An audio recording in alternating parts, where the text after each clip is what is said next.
이슈의 중심 최경영의 최강시사. 네, 대장동 개발 의혹과 관련해서 더불어민주당 이재명 후보가 수사가 미진하면 특검을 수용할 수 있다는 입장을 밝혔습니다. 단 국민의힘 윤석열 후보의 의혹도 포함해서 하자는 조건이 붙었습니다. 이전과는 좀 달라진 입장인데 어떻게 봐야 할지 선대위 상황실장 맡고 있는 고민정 의원 연결돼 있습니다. 안녕하세요. 네, 반갑습니다. 네, 반갑습니다. 네. 상황실장의 김용진, 조홍천, 진성준, 고민정 의원인데 여성 의원으로는 유일하시네요. 예. 뭐 굳이 나누자면 그렇지만 뭐 여성이기 때문에 들어간 건 아닌 것 같고요. 예. 네, 좀 움직이는 상황실 역할을 하려고 그래요. 예. 구석구석에 있는 뭐 민주당원들은 물론이려니와 좀 국민들도 만나면서 목소리도 좀 듣고 그런 상황들을 또 이 중앙에 전달하기도 하는 그런 역할을 좀 해보려 합니다. 예. 상황실장의 역할이 이제 전체적인 국민의 여론을 듣는 겁니까? 상황이라는 게 안 들어가는 게 사실 아무것도 없습니다. 그럴 것 같아요. 일이 진짜 많을 네. 거는 같아요. 예. 맞습니다. 예. 이 조건부 특검 수용 이렇게 언론들은 제목을 달고 있는데요. 특검을 네. 수용을 하겠다는 거죠. 검찰 수사가 미진하다면. 그렇죠. 일단 지금 현재 검찰 수사가 진행되고 있기 때문에 예. 야당에서는 지금 당장 특검을 받아라. 뭐 이미 이전부터도 계속 그 얘기를 해왔습니다만 그거는 검찰 수사를 믿지 못하겠다는 그 조건을 상정하고 하는 얘기거든요. 그래서 그것은 어쨌든 국가기관들의 그 사법 혹은 검찰에서 하는 것들을 불신하겠다는 거는 전 야당으로서 바람직한 모습은 아니라고 보고요. 현재 이제 수사가 진행되고 있는데 이제 그런 것들이 그걸 보고서도 그래도 못 믿겠다라고 네. 하면 못할 이유가 없다라는 이야기인 것 같습니다. 네, 국민 여론도 지금 특검을 하는 게 낫겠다. 검찰 수사가 미진하다. 이런 여론이 상당히 많잖아요.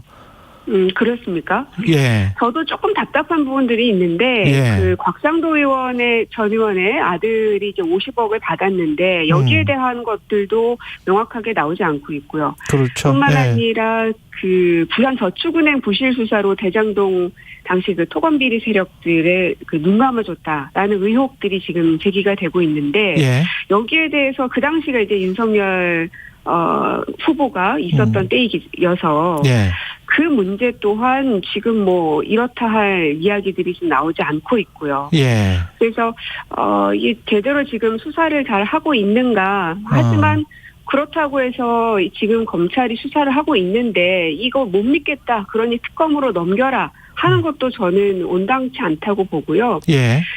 야당에서 그리고 또 윤석열 후보가 계속해서 이제 특검을 주장하는 이유는 너무 이제 뻔합니다. 뭐냐면은 이제 그 특검이라는 기둥 뒤에 숨겠다는 이야기인 거고요. 윤석열 후보 입장에서는. 네. 그래서 굉장히 좀 비겁한 행위가 아닌가 하는 생각이 들고 야당에서는 어쨌든 이 앞으로 선거가 이제 몇 달 안 남았는데 특검이라는 것을 하려면 특검법을 여야가 협상을 해야 되는데 그러면 시간이 반드시 소요될 수밖에 없습니다. 네. 그러면 내년 3월 선거가 될 때까지 이렇다 할 결론이 안 날 수도 있는데 그러면 그때까지 계속 대장동 이슈만을 가지고 정쟁을 하겠다는 의도거든요. 예.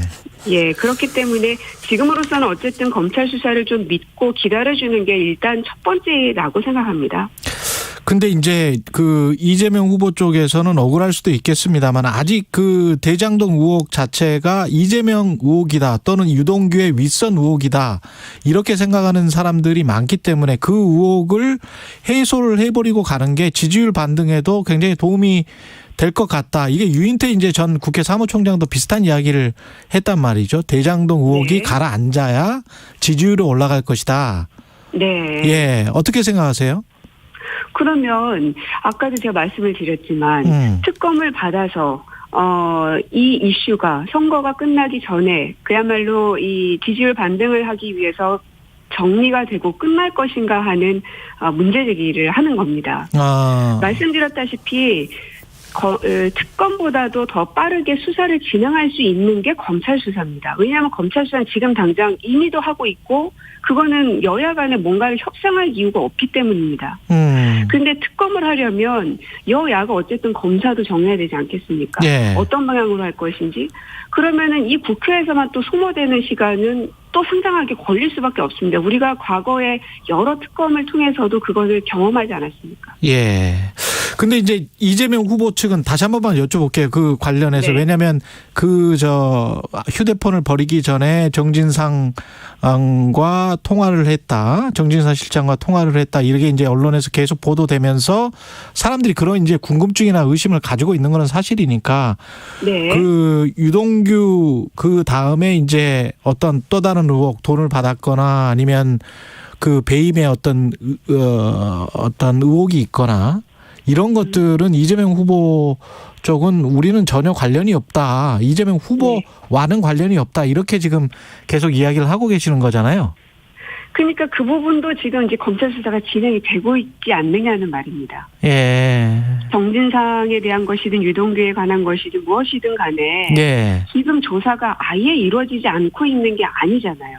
예. 검찰에서 지금 수사가 여러 가지 다방면으로 이루어지고 있지 않습니까? 예. 근데 그것을 믿지 못한다? 그러나 선택적으로 만들어진 특검에 대해서는 믿겠다? 그러면 그 특검 안에서 방금 말씀하셨던 그 부분, 그러니까 선택적 특검을 하라라는 이야기로 또 들려지기도 하거든요. 그게 과연 그러네요. 공정한 예. 것인가라는 겁니다. 네, 알겠습니다. 지지율과 관련해서는 지금 그 윤석열 국민의힘 대선 후보 같은 경우에 오차 네. 범위 밖에서 앞섰다는 여론조사들이 몇 개 나왔습니다. 선대위에서는 어떻게 분석하세요? 지지율 참 이게 꼭 대통령 후보뿐만 아니라 모든 매번의 그 당에 대한 지지율도 그렇고 늘상 이렇게 굴곡이 있습니다. 그래서 좋을 땐 좋고 또 나쁠 때는 의기소침해지기도 하는데요. 예. 이제는 선대위가 가동이 됐기 때문에 지금은 일희일비할 때는 아닌 것 같고요. 다만 분명 지금은 컨벤션 효과다라는 분석들도 있긴 하지만 어쨌든 지지율이 저쪽 후보보다는 떨어지는 것으로 나오기 때문에 예. 정신을 바짝 차리는 그 계기로 삼을 필요가 있다고 저는 생각합니다. 그게 어떤 전략을 말씀하십시오. 그리고 이제 지금일 때일수록 우리가 사실은 그 후보 선출은 훨씬 더 오래전에 됐음에도 불구하고 선대위를 구성하는 데 시간이 좀 너무 많이 소요된 측면이 있거든요. 예. 그래서 지금이라도 후보의 강점이 뭔가, 그리고 윤석열 후보에게 없는 것은 정책이라는 겁니다. 국정 운영에 대한 경험도 없고요. 정책이 뭔지도 잘 모르는 후보이기 때문에 예. 경험이 있는 이재명 후보의 차별화된 정책은 무엇인가에 대해서 계속 알릴 필요가 있고 또 발굴해낼 필요도 있고요. 예. 그런 고민들도 지금 현재 선대위에서 하고 있습니다. 그 기자들 사이에서는 상대적으로 봤을 때 이재명 후보만 보인다는 그런 이야기도 있어요. 왜냐하면 화학적으로 정말 완벽하게 결합이 돼서 원팀이 지금 된 건가? 원팀이 됐다면 그러면 후보만 보여서는 안 될 텐데 이런 이야기가 있거든요. 어떻게 보세요? 뭐가 더 보여야 될까요? 다른 사람들, 열심히 뛰는 다른 사람들도 네. 이낙연 후보를 지지했던 다른 사람들도 막 보여야 될 것 같은데 그런 부분들이 좀 부족하지 않냐 그런 이야기죠. 공방을 좀 펼치기도 하고 방어도 하고 이걸 말씀하시는 거죠. 그렇죠. 예. 예. 나서주기도 하고. 어제 제가 기사를 본 게 있는데 송영길 대표께서는 당대표이기도 하고 그래서 여기에서 적극적으로 방어도 하고 있는 모습을 보이고 계시는데 또 기사에 의하면 너무 나서는 것이 아니냐라고 또 비판을 하시더라고요. 그러니까 이게 도대체 어느 장단에 춤을 춰야 될지. 그래서 참 판단하기가 어렵습니다만은 각자의 그 위치에서 또 최선을 다하는 것이죠. 예, 이 대장동과 관련해서는 그 질문이 들어와서 요것만 받고 그다음에 선거전략 2030 표심 이야기를 좀 할게요. 9966님, 검찰개혁 필요하다고 했었는데 지금 검찰은 믿을 만한 겁니까? 왜 특검을 조건부로 받겠다고 하는 거죠? 이렇게 이야기하셨고요. 유튜브에서 최재영님은 대장동 문제는 돈 보낸 사람과 받은 사람만 조사하면 간단한데 뭐가 그리 복잡한 건지 모르겠네요. 이런 말씀하셨습니다. 맞습니다. 굉장히 간단합니다. 돈 예. 받은 사람이 누구인지를 밝혀내면 됩니다.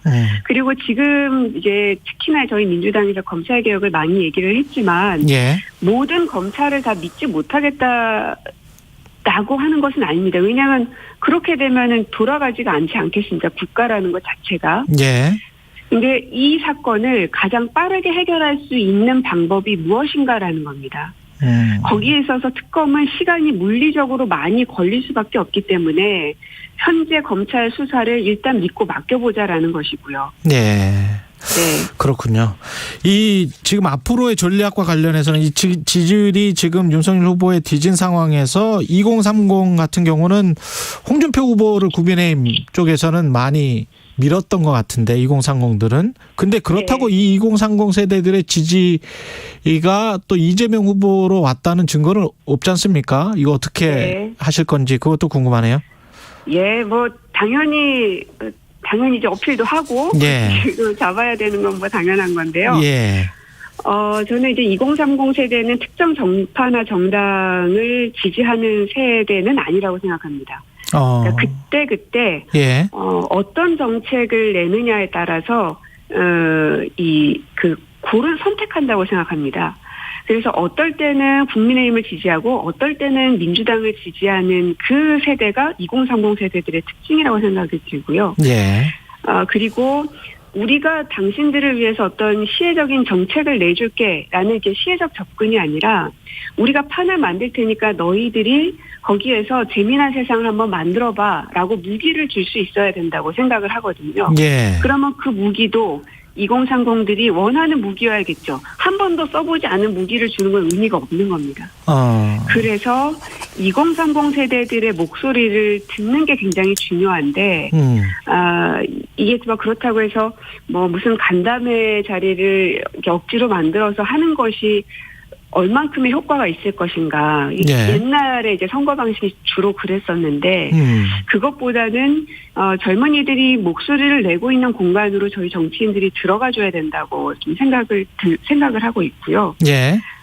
그래서 이제 이재명 후보가 메타버스를 타고 뭐 전국을 돌겠다라고 얘기를 한 것도 결국 국민 속으로 한번 들어가 보겠다는 이제 강한 의지 표명을 한 것이고요. 예. 또 기존의 성남시장이나 경기도 지사를 했을 때 돌이켜 보면 민주당에 있는 다른 사람들보다도 청년들에 대한 지지가 더 높았던 사람이 이재명 후보였습니다. 뭐 청년 주택 문제라든지 뭐 청년 배당이라든지 혹은 또 사이다성의 그런 시원시원한 답변들. 그러니까 청년들이 묻는 것에 주저하지 않고 좋든 싫든 욕을 먹든 칭찬을 받든 일단 답변하는 그런 모습에 젊은 사람들이 반응했다고 생각하거든요. 예. 그래서 그러한 이재명 후보의 강점들을 잘 끄집어내는 것이 저희 선대의 역할이라고 생각합니다. 어제 민주당 이재명 후보, 국민의힘 윤석열 후보가 만난 그 영상을 제가 좀 봤거든요. 예. 인사는 뭐 서로 반갑게 했는데 그 전에 보면 이제 서로 날선 공방이 좀 있었는데 어색하지 않았을까요? 예, 아무래도 좀 뭐 그러겠죠. 예. 근데 뭐 피해갈 수 없으니까요. 예. 윤석열 후보에 대해서는 그 이재명 그 후보 쪽에서는 어떻게 생각을 하시는지도 궁금하네요. 두 얼굴의 사나이다, 배신의 아이콘이다 이런 이야기도 나왔었는데. 네. 예. 일단은 국정이라는 게 무엇인지, 정책이라는 게 무엇인지에 대해서 모르는 분인 건 맞는 것 같습니다. 근데 이제 대통령은 모든 그 정책들을 다 컨트롤 타워에 앉아서 봐야 되는 사람이기 때문에, 준비된 대통령으로서의 모습이 전혀 보여지지 않는 후보라는 점이 있고요. 예. 하지만 그럼에도 불구하고 윤석열을 지지하는 굉장히 많은 국민들이 있음은 저희도 굉장히 뼈아프게 직시해야 된다고 생각을 하고, 예. 왜 그 사람들이 윤석열의 정책적 혹은 국정 지도자로서의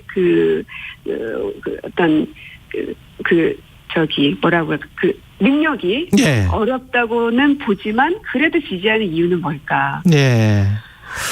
그것이 바로 이제 2030들의 목소리를 듣지 않는 정치권, 그리고 이제 부동산 문제도 있을 것이고요. 예. 일자리 문제도 있을 것이고 거기에 대한 해답들을 만들어낸다면 네. 분명 윤석열 후보에게 갔던 지지층들도 저희가 다시 가지고 올 수 있을 거라고 생각합니다. 그 재난지원금과 관련해서는 전국민 재난지원금을 계속 추진하는 거죠. 그리고 당에서는 결정을 그렇게 한 것 같은데 네. 여기에 관한 국민 여론조사 같은 경우도 꼭 굳이 지금 시점에라고 하면서 어떤 반대하는 여론들이 꽤 높습니다. 한 60% 네. 정도 되고 어떻게 보세요? 이거는? 이것도 어쨌든 정부와의 이제 협의가 필요한 부분인 것이죠. 예. 그래서 계속 지금 예결위가 돌아가고는 있습니다만 계속 이게 왜 필요한지 그리고 현재 우리 정부의 재정이 감당하기 어렵다라는 이야기가 이제 기재부에서 계속 나오고는 있는데 예. 그 얼마 전에 IMF에서 그 각국의 코로나19 대응에 대한 추가 재정 지출에 대한 그 자료가 하나 나온 게 있었는데요. 여전히 우리나라는 다른 그 선진국들에 비해서 절반에도 못 미치는 수준이거든요. 그러니까 이게 평시는 아니라는 겁니다. 분명 우리나라의 재정이 예전에 비했을 때는 많이 쓰여지고 있는 건 맞습니다. 확장 재정하는 것도 맞고요. 네. 하지만 코로나라는 이 전쟁과 같은 상황 속에서 다른 나라도 똑같은 코로나라는 이 전쟁을 하고 있는데 저쪽은 이만큼을 하고 있는데 우리는 그만큼에 못 미치고 있는 겁니다. 그렇다면 우리가 재정을 쓸 수 있는 여력이 없다라고 그렇게 문을 닫아버릴 수 있는 것인가? 전 그렇지 않다고 보는 것이죠. 네. 그래서 이번에 이제 민주당에서 얘기하고 있는 그것도 이제 방역 지원금 이제부터는 위드 코로나기 때문에 각자 개인이 이제 방역을 하셔야 되는 상황이 되는 거거든요. 네. 그래서 그런 차원에서 이것들을 국민들께 초과세수 부분만큼을 돌려드려야 되는 것 아닌가라는 것에서 이제 시작이 된 겁니다. 초과세수 부분 그걸 통한 어떤 경제적인 효과랄지 이게 왜 꼭 이 시점에 필요하다 이걸 통해서 네. 경제적으로 어떤 뭐 역할을 할 수 있다 이런 계산 같은 게 혹시 있습니까? 뭐 예를 들면은 선거가 다 끝나고 그럼 내년 뭐 5월이나 6월도에도 또 선거가 있잖아요. 그럼 예. 그것도 다 끝나고 하면 코로나가 지금이 제일 힘든데 그때 다 끝나고 나서 하는 것이 그게 더 효과적일까요? 네, 그러니까 그 그래서 시기의 문제도 있는 것이겠죠. 그래서 조금이라도 좀 당겨서 하는 게 낫다 이렇게 지금 판단을 그렇죠. 하고 있는 거군요. 예, 지금 막 위드 코로나를 시행을 했기 때문에 더더욱 그렇습니다. 예. 그리고 어제 윤석열 후보가 1박 2일 일정으로 광주를 방문을 했고요. 사과는 했는데 예. 어떻게 보십니까? 글쎄 그 판단은 이제 광주 시민들이 해주실 거라고 보고요. 예. 다만 전두환 관련된 발언은 아마 선거 끝까지 윤석열 후보의 발목을 잡을 거라고 저는 생각합니다. 어떤 의미에서요? 이제 본인이 사과를 계속 하고는 있지만 예. 이제 진정성 있게 받아들여지지 않고 있고 예. 그러다 보면은 이 광주, 호남 이 지역은 이제 포기하게 되겠죠. 예. 그러다 보면 PK든 TK든 이제 본인들이 더 강하게 어필할 수 있는 곳을 공략하게 되어 있고 예. 그러다 보면 전두환 발언이 나왔었던 거는 단순한 실수라고 하기보다는 지지층 결집이었지 않겠습니까? 예. 단순한 실수였으면 당장 그 자리에서라도 바로 사과를 했어야 맞죠. 하지만 이틀이 지나고 나서야 사과를 했다는 것은 전략적으로 일부러 그러한 발언을 했던 것이거든요. 예. 그런 걸 본다면 지금도 이제 전략적으로 생각하겠죠. 지금 계속 광주를 공략하는 것이 맞을 것인가. 아니면 이제 그 PK, TK 이쪽을 훨씬 더 결집시키는 게 맞을 것인가. 아마 그 고민의 기로에 지금 서 있는 것 같은데 광주 시민들의 마음을 얻는 거는 또 쉽지 않아 보입니다. 근데 PK, TK를 결집시키면 상대적으로 인구가 거기가 2배이기 때문에 네. 민주당 입장에서는 뭐 아주 불리한 거 아닙니까? 전략적으로 그게 만약에 효과가 있었다면? 특히나 이 광주에 대해서는 전략적으로 좀 다가가지 않았으면 하는 겁니다. 다른 그 어떤 것보다도 예. 우리 국민들의 희생이 있었고 또 모두가 인정하고 있는 그 날이지 않습니까? 네. 법으로도 저희가 이 규정을 하고 있는 건데 이것을 전략적으로 표에 도움이 된다 안 된다로 계산하는 순간 저는 오히려 더 많은 국민들로부터 마음을 떠나는 대목이라고 생각합니다. 그래서 예. 그 당시에 전두환 발언 나오고 나서 광주 혹은 전남, 호남에서의 표심만 떨어진 것이 아니라 전국적으로 국민들의 마음이 굉장히 많이 떨어진 것이 표로도 나왔었잖아요. 그때 당시. 예, 그런 걸 알겠습니다. 보면 예. 예, 여기까지 하겠습니다. 오늘 말씀 감사하고요. 더불어민주당 고민정 의원이었습니다. 고맙습니다. 네. 공정, 공익, 그리고 균형.